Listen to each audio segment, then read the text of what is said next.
उद्धव ठाकरे विधान परिषदेवर जाणार नाहीत। अंबादास दानवेंना पुन्हा संधी, उद्या उमेदवारी अर्ज करणार दाखल।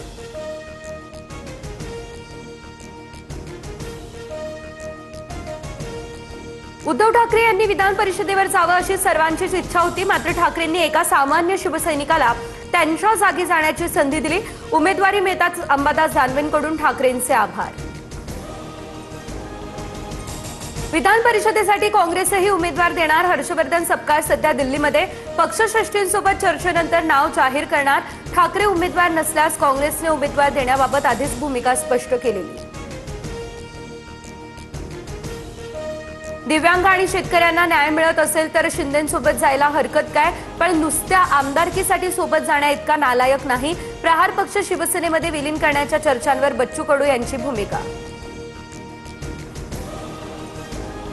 बच्चू कडू यांच्यासोबत चर्चा झाल्याची उदय सामंतांची माहिती। विधान परिषदेसाठी 10 उमेदवार झाल्यास महायुतीचे 9 उमेदवार निवडून येतील, उदय सामंतांचं हे भाष्य।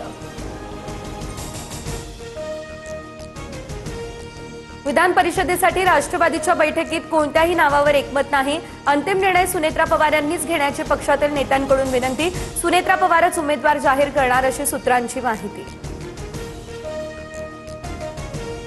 विधान परिषदेवर संधी न दिल्यानं भाजपचे संजय केनेकर नाराज, तर छाटले जरी पंख माझे पुन्हा उडेन मी, केनेकरांचे हे स्टेटस चर्चेत। केनेकरांना परिषदेवर भाजपकडून केवळ 13 महिन्यांसाठी संधी।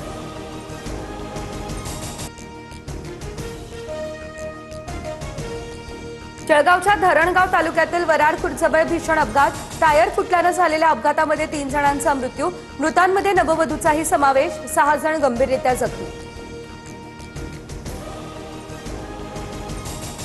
नाशिकमधल्या वृक्षतोडीवर हरित लवादाकडून 19 जूनपर्यंत स्थगिती कायम। स्थगिती उठवण्याची आता महानगरपालिकेने केली मागणी फेटाळली। आपत्कालीन परिस्थितीत झाडं तोडण्यासाठी लवादाची पूर्व परवानगी बंधनकारक।